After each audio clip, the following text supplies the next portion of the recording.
Alright, so we're going to do a video on removing the Y-bones out of the northern pike. Some of my friends have been wondering about that. I'm just showing you a close-up here. These little white dots that are just above the lateral line in the fish, that's where the Y-bones end on the top, and the actual lateral line is where they end on the bottom. So this to this is where the Y-bones split out, and then they go down underneath the thickest part of the meat. So we're going to remove the Y-bones by, now that we've thoroughly rinsed, and you can scrub with your fingers or use kind of a pressure wash in your sink, but get the fish very clean so that you can clearly see the tips of these bones and you won't waste any extra meat. So I'm just running the knife down. And this is probably like a 21-inch northern filleted out off the skin. This video is not about filleting, it's just about removing the Y-bones. So I just kind of slice along the top very gently. I can feel the knife hitting the bones. I don't want to cut through them. And then I'll begin to follow along the bones with a fillet knife very smoothly, very easily. It is absolutely not complicated once someone has shown you where to go. I can kind of see a bone I missed there, so I'm just jumping over the top of it with the knife. Continue to fillet out down into the tail section. You can kind of feel how that hits the bones with your knife. And I'll get fairly close. On a northern this size, it's maybe a 1/4 inch from the very bottom. Try not to cut through. I actually did there. I like to get them all out in one piece. Now I'm going to run it down just to the bottom side of that lateral line so I can get my knife under and follow the bones from underneath. Here we go, from underneath. Now we'll do this a couple. I have several pile of fillets here. Just got 3 medium to small size northern today. Easy to show you on a big northern, but if you kind of get the idea on a small northern, the big northerns will be that much easier. So now that I've cut down both sides, you can actually just kind of pull this out all in one shot. And the good news is when you cook this, there it is, the whole Y-bone chunk. When you cook this, what you sliced open, I'll rinse it one more time to get any scales or anything. You can see I made a cut there, but this will actually, it almost closes back up when you cook it. So you'll end up with a whole piece of meat doing this method. Now, as everyone knows, there are some bones down here by the tail. On smaller northern pike, some of these little fillets, maybe you wouldn't hardly even notice them. They almost cook up. But the bigger the northern, the more you'll notice them. Here's how I like to remove. I've seen people take a whole section out and toss it. So wasteful, there's no need. If you're in doubt, just cut kind of a football shape out right where the tail main transition is here, where the body ends and the tail transition starts. I like to cut at an angle, slightly down just above them, and then angle on the top side below them. So rather than a huge football shape, I'm just taking out a chunk of meat that'll eliminate those pin bones down by the tail. And again, when you cook it, you'll hardly even notice that that hole is in there. You have one nice, big, beautiful slab of northern pike to cook. It's just a shame how people treat northerns. They're such incredible resource of delicious, white, flaky meat. We'll do another one here. I'll grab the one that's a decent size so you can see. Again, this lateral line, I'll bring it up close. You'll see these white dots kind of going down the fish. That's the tip of those Y-bones sticking up. And then the lateral line is the other tip of the Y-bones. They're in that lateral line.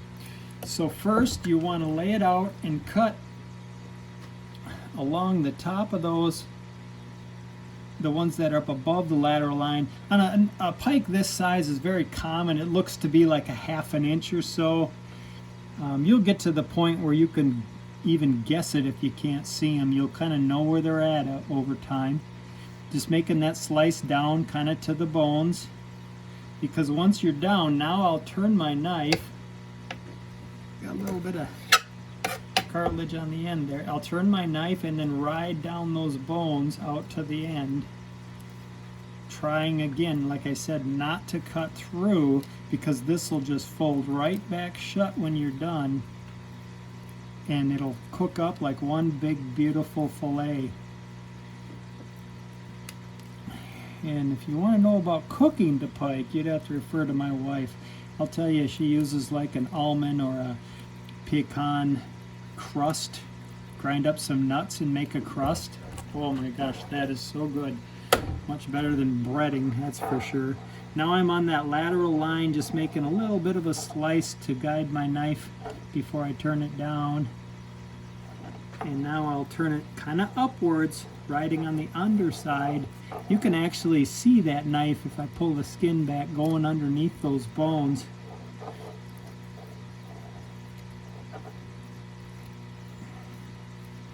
Taking out the thinnest slice. I can kind of tell a spot like right here where I might have,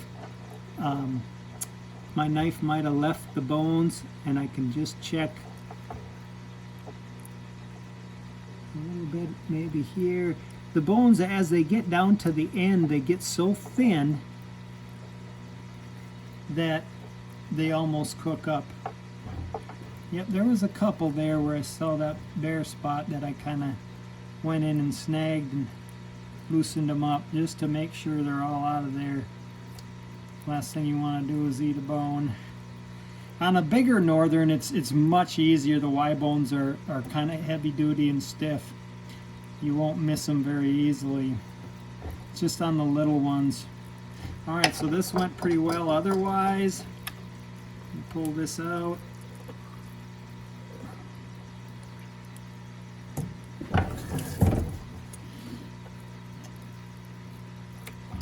Looks beautiful. Let's get to the back.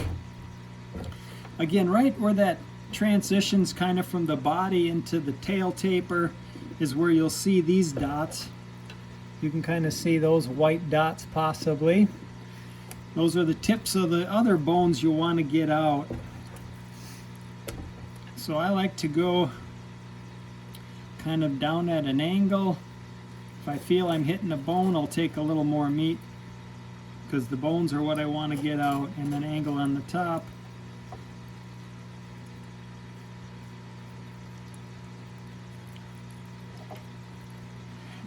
Again, I want to tell you, if you're not sure about these bones, you can just cut kind of a football shape out right where that tail transitions in there, and that usually gets them pretty good. These are the smallest bones, and they're really hard to detect, but you don't have to cut a whole section out. You can just remove that strip. Done. Beautiful fillet. Who wouldn't want to cook that? When you cook it, this will close up again. It's just going to be fabulous.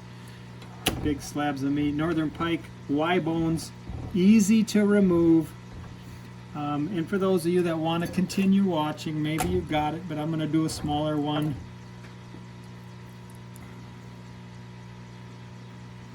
Right down above those bones again. And then I'm going to go out, following the bones.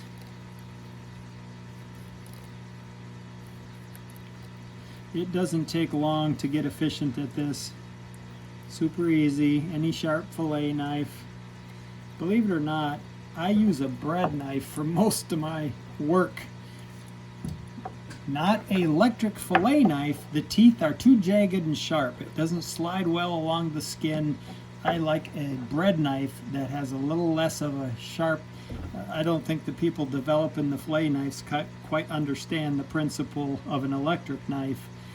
But a bread knife with duller serrations works great. It just rides right along the skin to pop it out of there. It fillets nice down along the bone. It's very quick. I can use just a fillet knife, but that electric knife is just so fast, and I'm in a nice area here where I can do that. Plug in and got a sink and everything. Again, rinsing these off good helps you to see what's going on and where these little tips of these bones stick up.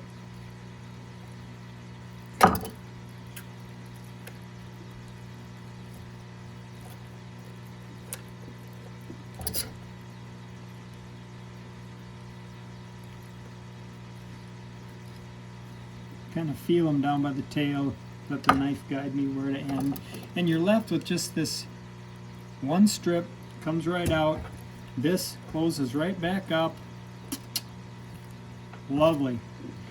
Now we'll go down to the tail again where the tail transitions, and on the smaller one I don't really see anything, but I know if I cut kind of at an angle right here and then above it, there it is. Once I cut I could see them. They're bones, and they'll actually turn into just veins eventually. Yep, got them out. Doesn't have to be pretty. It kind of closes up when you cook. Beautiful fillet. Boom. I don't know if you realize we just went through 3 of them and did all the talking at the same time. So it's not hard. It's not complicated. You don't need some fancy method. I know there's a lot of YouTube videos that really overcomplicate it. They waste a bunch of meat. They cut it into pieces and sections. No need to do that. You get one whole nice slab, and your cook, your chef, is going to appreciate what you brought them. When it hits the plate, it looks incredible. Rather than a bunch of little strips, you got a beautiful slab of meat. These Northern Pike are providing such a great resource for us if people just took the time to get this one method down, which is so simple. Up underneath those bones.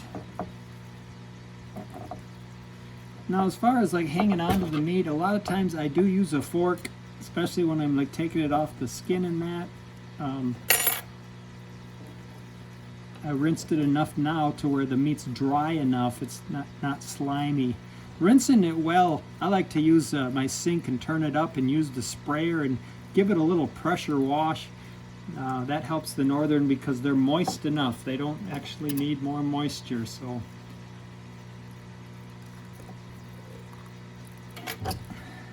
boom. Just did 4. Like I said, we caught 3 today, so I only got 1 more to even do. I see here I missed a bone, and that can be kind of slippery. I use my little forceps, my hook remover sometimes, to hang on to that bone, get it out of there.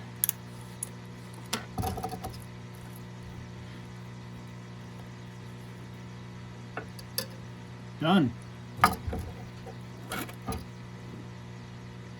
Again, you can see where these little veins are sticking up here. That's where those bones are. Tail transition, right where that happens. It's cut down at an angle. On top of them, cut down at an angle.